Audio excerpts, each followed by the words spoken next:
Selamat pagi, siang, sore, atau malam kawan. Dari hasil bersih-bersih barusan, saya menemukan kabelan yang dulu pernah saya gunakan untuk antena grid.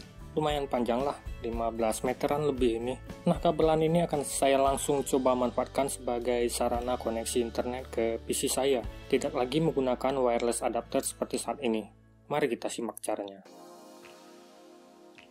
Oke, inilah wireless adapter yang saya gunakan selama ini di PC. Memang kelemahan menggunakan wireless itu kadang sinyal bisa tidak stabil jika kita bandingkan menggunakan kabelan. Kalau kamu mau, silahkan simak video saya tentang perbandingan koneksi antara LAN dan wireless yang sudah pernah saya upload. Dan berikut ini adalah router Huawei dari Telkom. Ujung satu kabelnya sudah saya colokkan ke port LAN 1. Di sini router ini punya 4 port LAN-nya. Untuk port LAN yang keempat itu biasanya sudah di-set menuju TV. Sedang yang 2 port ini adalah RJ11 untuk telepon. Jadi sudah dipasang di port LAN 1 ya. Nah, walaupun sudah dicolok, ini nggak bisa langsung connect karena biasanya port ini sudah di-disable sama Telkom. Kenapa? Itu saya kurang tahu alasannya. Kemungkinan sih agar tidak diotak-atik oleh pelanggan. Saya tarik ulur dulu kabelnya supaya jangan berlipat-lipat, kan jelek tampilannya kalau enggak rapi dan kusut. Ya, beginilah kawan-kawan, inilah kekurangan dari kabelan. Sifatnya tidak mobile, beda jika menggunakan koneksi WiFi yang bikin kita bebas bergerak. Namun kalau kualitas koneksi, si kabelan ini tidak ada urusan dengan intervensi sinyal sekitar.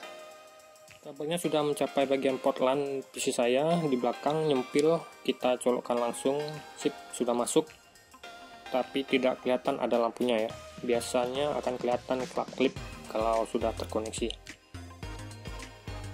Urusan colok kabel dari router ke PC selesai, sekarang tiba urusan setting-menyeting. Saya di sini terhubung menggunakan koneksi WiFi, kamu juga bisa pakai laptop atau HP dan lain-lain. Masuk ke halaman administrasi router yang standarnya adalah 192.168.101.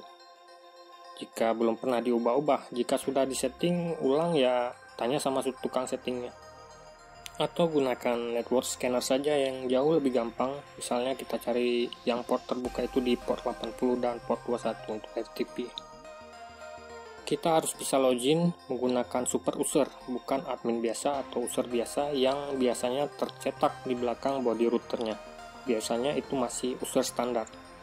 Untuk username dan password ini, super user ini berubah-ubah, berganti-ganti, bergantung lokasi juga. Bisa di tempat saya, belum tentu bisa di tempat kamu, berbeda.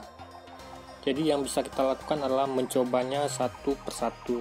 Nggak apa-apa, dicoba aja. Palingan kalau terlalu banyak salah login itu ada keluar peringatan untuk menunggu dahulu 1 menitan sebelum bisa dicoba lagi, tapi nggak ada efek apa-apa kok, jangan takut ya. Dan jika sudah berhasil login, jangan senang dulu, kita harus cek apakah user ini benar-benar super user yang kita harapkan atau bukan. Klik advance menu paling bawah ini, lalu jika ada sub menu layer 2/3 berarti aman. Inilah yang kita cari. Jika tidak ada, maka logout, lalu coba lagi user yang lain. Nah, di sini saya langsung centang saja LAN satunya karena tadi sudah kita koneksi ke router di port LAN 1 ya. Lalu klik apply. Sedangkan yang lainnya tidak usah diubah, kecuali sudah pernah diubah juga. Jika iya, maka perhatikan IP range-nya apakah settingan di HCP-nya on dan semacamnya. Karena di kasus saya ini masih settingan default, maka proses ini sudah selesai.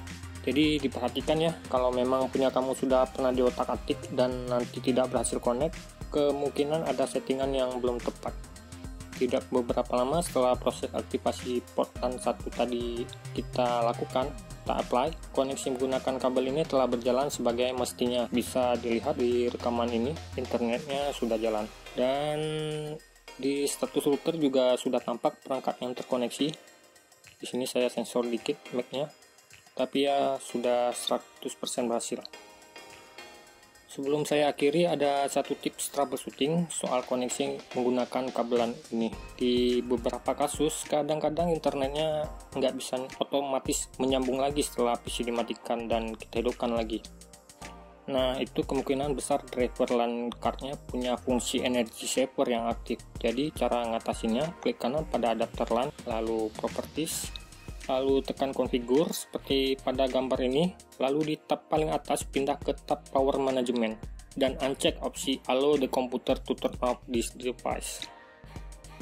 Semoga tips ini berguna, like and comment, serta subscribe jika bersedia. Sampai jumpa di video berikutnya.